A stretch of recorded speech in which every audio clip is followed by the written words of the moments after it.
This is TLV1.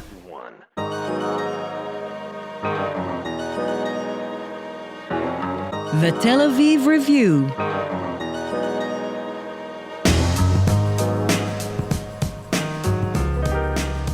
Hello and welcome to the Tel Aviv Review, a program dedicated to books and research about a broad range of issues pertaining to Israel and beyond. This interview was made possible by the Z3 Project, an initiative of the Oshman Family JCC, committed to creating an ongoing dynamic forum for opinions and ideas about diaspora Jewry and Israel. The Oshman Family JCC is a premier source in the Silicon Valley of exciting and innovative programming focused on architecting the Jewish future. For more information about Z3, visit z3project.org. My guest today is one of the most distinguished American rabbis of our time. He's a prolific academic and writer, and a force to be reckoned with within Jewish communal life, with a penchant for Holocaust education, Israel education, and Jewish-Christian dialogue. Rabbi Dr. Irving Yitz Greenberg, hello and welcome to the show. Hello and welcome. I'm happy to be here. So, Israel plays a major role in your worldview. In Living in the Image of God, your 1998 book, you say it was a compilation of interviews. So you write, or you say, and I quote, "To celebrate Yom HaAtzmaut is to make a statement of faith." Now, can you explain the theological and halachic underpinnings of your stance on Israel? Okay, I'll say it two ways, really. First of all, I believe Yahadut as a religion is really a vision, or if you will, a vision of a world repair. Tikkun Olam, not even though Orthodox rabbis like myself are not supposed to like that term. Meaning, again, I think the greatest Jewish impact and contribution in the world was not just about God, but that this God so loves humanity and loves the world that wants it to be made perfect, and the Jewish religion says it will be made perfect. Now, in that context, the Jewish people entered into a covenant, which is a commitment. It's a lifetime. You commit your life to live, to shape the world in this direction, because it can't be done by one people alone. And on the other hand, to create their own internal life, a kind of a mini world, or mini cosmos, a mini community, which would be a kind of a living model of how do you live if you're working toward a world which is redeemed and perfected, in which all people have dignity and image of God and so on. It's a long way of saying this journey has gone through remarkable transformations and has ups and downs in credibility. Now, less than a century ago, the Holocaust was inflicted upon the Jewish people. Not only was it a catastrophe, not only was it a degradation of everything, all our values that we stand for, but in a way, it made it very difficult, if not impossible, to believe in God, to believe in certainly the idea of Judaism that the good and the good life will win out in the end. So in that context, really, you might say the logical or the natural thing would have been done to give up, or to say the whole Jewish dream it's not only a fantasy, it's an illusion, it's a scam. You've talked people into working for a better world, but evil is much more powerful, and death is more powerful than life, and yet the Jewish message is the opposite.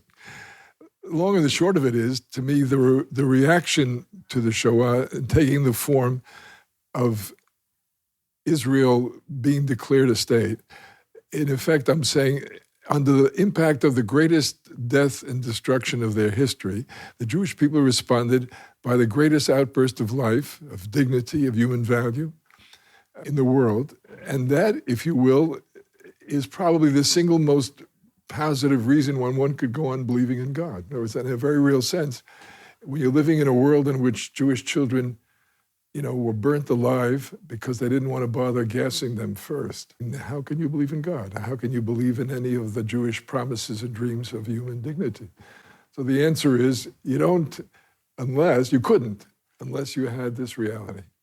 And so that, to me, Israel is not just a political phenomenon, it's a spiritual and theological reality. It says that talk of God, of redemption, of world repair, of human value and dignity, that these are not illusions, they're true and they're real, and you can make them work in the real world. Could there be a Jewish American identity that is independent of Israel and/or an attachment to Israel among American Jews that is independent of religion, or is it just something, a view with a huge blind spot in it? First of all, no one can declare what can or can't be done. A lot of things happen in history. We don't have control. Do you see them as not even legitimate? But what's the likely outcome? So the honest answer is that so far, in diaspora particularly, the religious motivation, vision, has proven to have the strongest staying power, although even there, not by any means, there's been a very serious erosion, assimilation, loss of connection in diaspora. It's been going on for 200 years. It's not just yesterday. So it's not clear that, in fact, permanently, one of the things, we're in a Z3 conference, one of the things I try to say today is that there's no guarantees. When modernity came in, and it's an attractive and it's an exciting and it's a very welcoming culture, and it's a high-level culture ethically and humanly, it was very attractive to Jews. The bulk of the Jewish people said, I must be part of this, but I'd like to stay Jewish, and so they've been working ever since on developing a Jewish identity and a Jewish vision or narrative that people will live by. To the extent that it has stayed the root, the most has been effective has been the religious vision, but it's far from settled that it can make it permanently. And I personally, now this is you're dealing with me now, I think we're living through a moment of transformation. So I think the religious vision is going to be part of the permanent vision. And Israel, I think that religious vision cannot exist without Israel, a homeland, with the home of 50% of the Jewish people in the world. Having said all that, I think it's about to undergo a transformation, taking on much more secular form. And you're seeing that already in Israel, where a lot of the Jewish, and I would say religious activity, really takes secular form. And of course, Yom HaTzmaut has a secular form. I mean, a mangal and barbecue isn't exactly. But in a way, I would argue this is the equivalent of the korbanot that were brought for Pesach in the biblical period, or if you will, the Seder and the meal that was created in the rabbinic period. So continuing on that same path is the remarkable success of the Jewish American community in the post-war era. Does it amount to Tikkun Olam in the same way for you? So again, the answer is maybe and maybe not. Maybe yes, because it is. It is certainly, they were accepted in this culture as in no other culture in diaspora and exile history. And as individuals, made an incredibly, enormously successful thing. Even more important, I mean, just one statistic or one word notice about it. I mean, considering the heritage of anti-Semitism, Jews pariahs for most of our history. In exile, we were pariahs and outsiders and degraded. And that's how they started in America, as a proletarian, outsider, semi-pariah, with a lot of anti-Semitic stereotypes in the culture. The most recent studies by the Pew Research Center in America says that Jews are the most desirable and highest rated minority in America, meaning Gentile parents dream of their daughter will marry a nice Jewish boy, which is bad for the Jewish people because you get assimilation into marriage. But there's a remarkable success both collectively, culturally, as well as individually. That having been said, the success has been so great and the acceptance so great that there's a serious erosion growing out of the fact that Jews become so enamored and the Jewish values are understood so completely in universal terms that having succeeded and having been accepted, the next step is to completely join. It's like one of the early Reform congregations in Carolina said, Berlin is our Jerusalem, America is our Jerusalem. It's not, we don't need the old Jerusalem anymore. There is that risk in America as well. So collectively, the jury is still out. I personally think and hope and believe that there are internal forces of renewal, of deepening, of reformulating the religion in what I call a more secular language, meaning that it's not the most traditional community which is basically trying to recreate a shelter, but it's a community that's highly integrated, but can find religious meaning in being a doctor, in creating science, in being a lawyer, and in working in areas of justice. That whole challenge of filling the secular with what I call holiness or kedusha, that I think is the most positive outcome possibly, and I hope it will come. It's in process, right? So going back to my earlier question, it seems like there could be a prosperous, meaningful Jewish life without considering Israel at all. No, because that's catch-22. The answer is the more religiously and spiritually you feel as a Jew, the more you identify. This is a journey that didn't start this year. American Jewry is the continuation of a covenantal way through history, goes back 4,000 years. And certainly part of becoming Jewish is to identify with that. And of course, obviously, the whole point of observance is to remember the Exodus or to remember, well, certainly a central part of that is the Jewish people living in the state of Israel. One of the classic Jewish religious models is you're going to perfect the whole world. The way you do that is to create a mini version. The mini version may be one country, and that's what Israel is. It's not just a physical homeland. This is the place where the Jewish people can live its ideal life. And by the way, I think is beginning to do that. But so the extent that a Jewish tradition in America will renew itself and deepen itself, I think they will inevitably include Israel as part of that. Having said that, it would not be exclusively or as mistakenly in the previous generation, living entirely through Israel as if the American culture or the American Jewish identity was not important. There was a whole period, decades, where the Jewish organizations were totally focused on non-sectarian and basically not trying to, and they at the very same time were totally devoted to Israel and building Israel and saving Israel. And I don't want to make light of it. I think it was great work. But what I think for long term will be critical will be the renewal and deepening and vitality and spiritual identity and the religious meaning of life of American Jewry. And that would not happen without Israel on two levels. One is the very model of Israel, the identification with Israel, and secondly, I believe, what Israel can contribute to this. In other words, the big shift in the 50s and 60s, you were raising money to support Israel. What I think the big shift now is that Israel as a resource for Jewish spiritual and personal identity. I give the example of Birthright Israel. 50,000 people a year now, young American Jews in 1825 come and visit Israel. That experience turns out to be not just a connection to Israel, which is very wonderful, very important. It turns out to be a profound effect on their Jewish identity themselves. It's the first time in their life Judaism was not just some ancient tradition, not just some religion, again, whatever version you are particularly practicing right now. It's a living, vital people and culture. And so it turns out when these kids visit that the Wall and Masada are very powerful, but a Tel Aviv nightclub also has a tremendous impact. Popular music, the fact that their peers or Israel is a technological powerhouse and they're doing these things, but they're doing it as Jews and a Jewish majority, it has enormous impact. So they'll come back and they say, my priority to marry a Jewish woman has changed. So again, so Israel is a major resource in my judgment, not used enough, but it's moving there. And for the American community to use Israel as a source of inspiration and deepening of the Jewish identity for those who will stay in America, I think that's an important part of the future. Okay, so following your analysis, Israel should be at the prime of its popularity in history, yet it's no secret that it's become a wedge issue. And more Jews are arguing over the support for Israel than ever before. It's my impression that it's hard to measure it in objective terms. But how do you explain this contradiction? Well, partly the answer is because reality doesn't fit neat theological and ideological interpretations. That's part of it. Part of it is, I think, it's growing pains.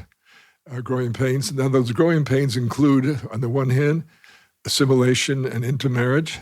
And there's no question that the intermarried and so on, when they're polled, they have less attachment to the land, to the physical existence of the state of Israel. So that's part of the issue. But no less part of the issue is that, in fact, American Jewry had become so accepted and so integrated that a lot of its values have become universal liberal values. And I think, in this case, shallow in that it does not understand the reality of Israel, the reality of security issues, the reality. For example, again, this whole business, the occupation. The term itself, it's highly misleading, in my judgment, a bad judgment. Occupation, they didn't occupy it. It fell into their hands in a war of self-defense by people who were out to wipe out the country. Number one. Number two is, could you give it back? And I'm a strong believer in two states, but could you give it back now at the present time? And when what happened, after Oslo, or what happened after Israel withdrew from Gaza, Hamas took over and became a source of rockets and attacks. If that had happened in the West Bank, it would make life unlivable. So my point is, I think the liberal, universal American left, Jews, and that's 80% of the population, has not sufficiently grasped the historic transformation. And what does it mean to take power, including the fact that you will make life and death. And if you're weak and if you're ineffective, you could have death and not just life. So I think they have underestimated that. So there's been a lot of criticism and distancing that I think reflects a certain shallowness or a certain unthinking universalism, which ends up undercutting that universalism, because the same lack of judgment about Israel leads to not making judgments on the Palestinians when they have done some pretty awful stuff. It leads to lack of judgment on people of color when they turn anti-Semitic. So the answer to your question is, it's become a wedge, but it's a wedge in part because of problems and weaknesses both in the liberal left and in American Jewish identity. I don't think it's a lost cause at all. I think, again, what happens in these cases is that the healthy part reasserts itself, and Z3 is a good example. People are trying to reconnect and to re-understand. But maybe on a more conceptual level, and going back to your answer to my first question about your theological worldview, maybe this idea that Israel is there to rectify the great injustice of Jewish powerlessness seems now far-fetched, or I would even say perhaps discredited, because of Israel's might. That in a way, Israel's extraordinary success is a cause of its defeat. Well, it's a cause of, at least among some people, they take it for granted. It wasn't born in their lifetime. Or they take it for granted that Israel wins all these wars. Again, God forbid, I don't wish it anybody. They have an outbreak with Hezbollah and 10,000 rockets get across. I mean, a lot more Israeli deaths than there have been in the past wars. So they'll realize they made a mistake. I'd rather not, But Golda Meir's famous line, that I'd rather, not have their sympathy for our dead. I'd rather be alive and win. So I think that is going to happen too. So some of it is taking for granted and misapplication of. Part of it is that they have to grow up. There is American Jews themselves don't understand the consequence of taking power and what's the responsibility there. In all honesty, if they were more power conscious, there would not be an 80-20 division between the sides, because in a real world, you need a balance of power. And it's very important that your side have access to both poles of the political spectrum. And I think it's weak in this area. So the answer is, it's not a happy place, but I think, again, that what happens when you have healthy communities is that correctives start. So I think those correctives are starting now. In other words, a beginning of a more stronger attempt to retake the Democratic Party and the liberal agenda, a more aggressive attempt to reject the radicalization and the distortion. I think a more serious attempt to reconnect Israel. These are all part of the beginnings, I think. So I think it's a wedge issue now, but just like 30 years ago, it would be hard to imagine this division. I think 30 years from now, people won't say, was it really that divided? I think the division is now exaggerated, and what's more important, I think it is transformable. To what extent do you think that Israel's, structural antipathy towards liberal Judaism of any sort, or non-Orthodox Judaism, plays a role in all this? Yeah, well, again, it's one of my regrets, and I think Israel, I hope, will develop in time too. Israel very much was shaped by the Eastern European experience, which was either you were totally Orthodox and in many ways reactionary Orthodox, or you were totally everything, rejected everything. It's a mitzvah to have a Yom Kippur ball, to celebrate, with a meal, an extra meal, in which you ate ham and cheese, I presume, whatever. And it grew up to that extent. Now, to be fair, the liberal denominations in America and other places are profoundly shaped by the Gentile majority, and they do have elements which they have taken from the non-Jewish majority, including some elements that I think I could be happy to live without also. And they look very obviously as either Christian or non-Jewish in their origins. So the Israeli public has inherited this, and this old joke about, the shul I don't go to is the Orthodox shul. They still have that psychology. I think it's bad. First of all, as a result, Israel, you have a lot of people who have been driven away from the religion, or so-called chilonim, who really think it's not just negative, it's hostile, and it's imposed, and it's coerced, and it's ugly, and it doesn't have good moral values. And it's anti-gay, and it's anti-women.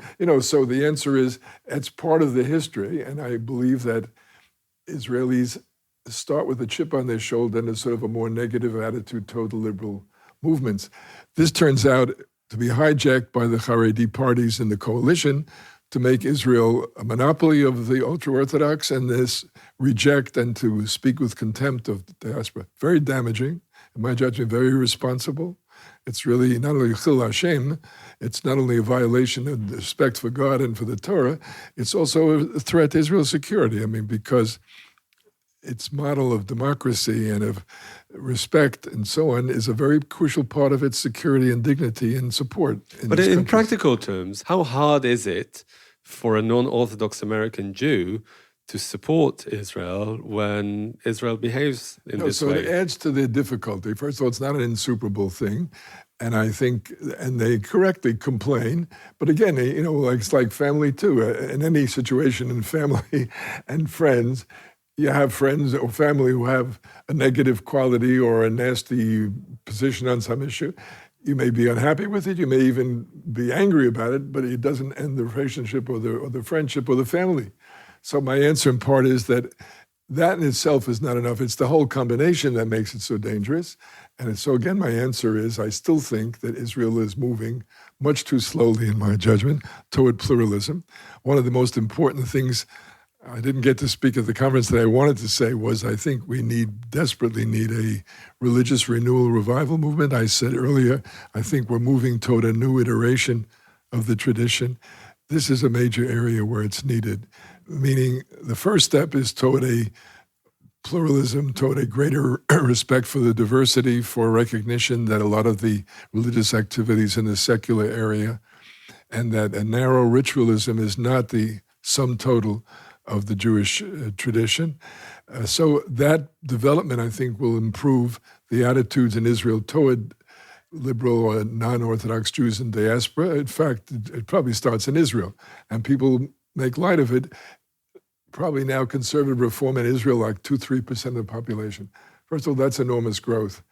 I mean that it has doubled or more than doubled in the past generation. And I think at some point, maybe not at 3%, but at 6% maybe, it wouldn't take that much longer. It becomes a political factor. It becomes an influence on the non-liberal population. So I look for improvement in that area too. In the short run, it's definitely a negative for diaspora Jewry, and it's also, in my judgment, negative for Israel's standing as a democracy. These negative trends seem to persist. Israel and diaspora Jewry are going in different directions. Do you think that tension might reach breaking point at some point? I hope not. I think not. I think it would be disastrous for both. But it's not impossible. It's not impossible. But again, as part of the issue is, again, I'm showing my bias now. The question is, what's your belief in democracy, A, or B, what's your belief in the Jewish people as a people?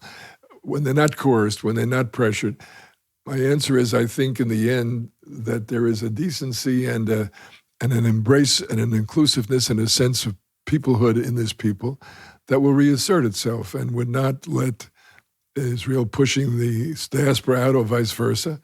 It's like in democracy too. Sometimes you go through periods where it looks like democracy is under siege. It's happening in America, not just in Israel. But I believe, and we'll see, I hope it will happen soon, the reassertion of the majority and of its democratic priorities. So I think that's coming in the religious area, and I think it's coming in the relationships. Okay, Bimhara b'yameinu. Rabbi Dr. Yitz Greenberg. Thank you very much for joining us today. Okay. And many thanks to Gizem Ozdemir, our sound engineer, Itai Shelem, our producer, as well as Amitai Freeman, the director of the Z3 project.